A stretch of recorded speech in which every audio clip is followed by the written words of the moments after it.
Miami experience started with me taking Freddie Laker's 10.5-hour SkyTrain flight from Gatwick, England to Miami International Airport, Florida, USA. As this was my first time in Florida, I was keen to find out where the best place to be was. On the 17th of May 1980, a jury acquitted police officers accused of the murder of former Marine Arthur McDuffie. The verdict resulted in protests on the Miami streets.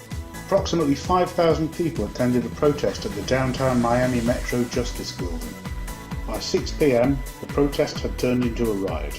3 people were killed and at least 23 injured, with several of those in critical condition.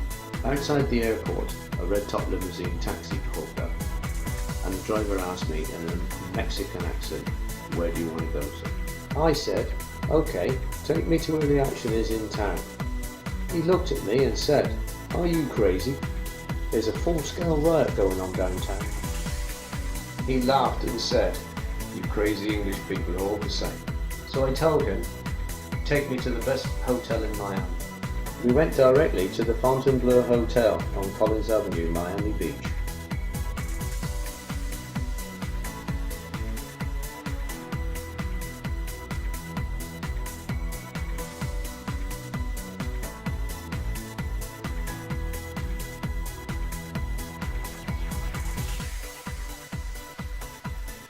When we arrived at the hotel, I thought, wow, this place looks stunning.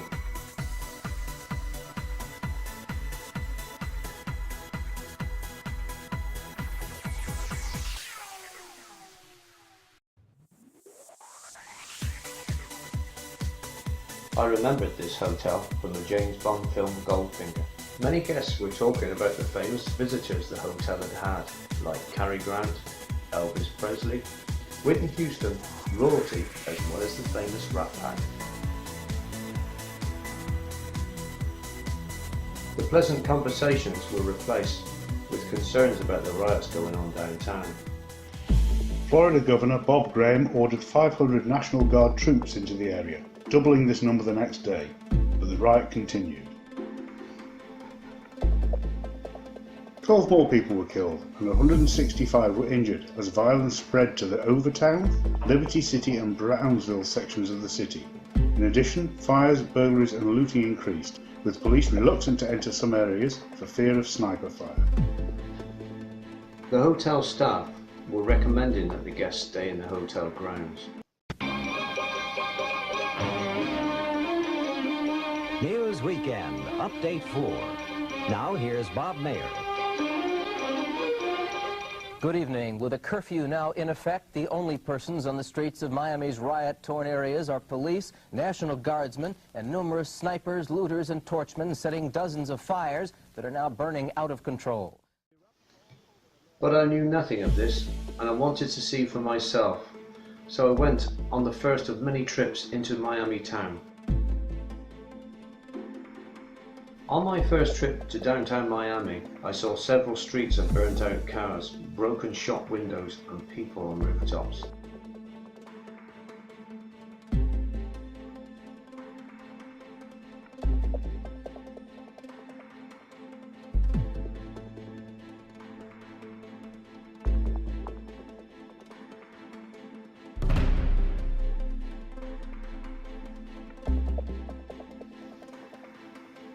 I saw people lying injured in the streets, people throwing rocks and chairs.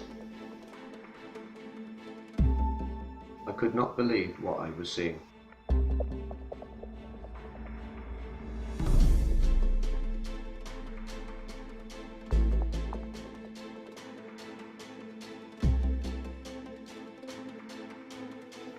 On the 20th of May, the violence declined as the city imposed an 8 p.m. to 6 a.m. curfew, coupled with a temporary ban on the sale of firearms and liquor.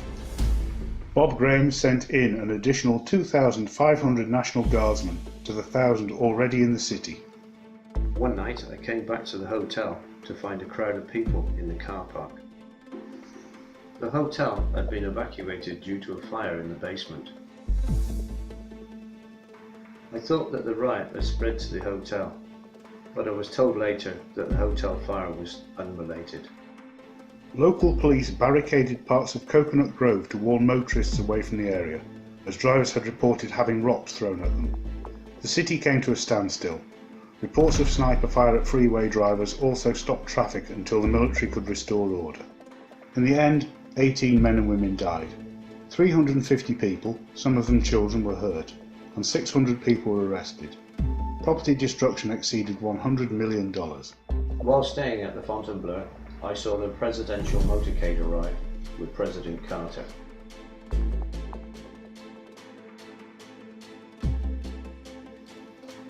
I know he was at the hotel for talks about the riots.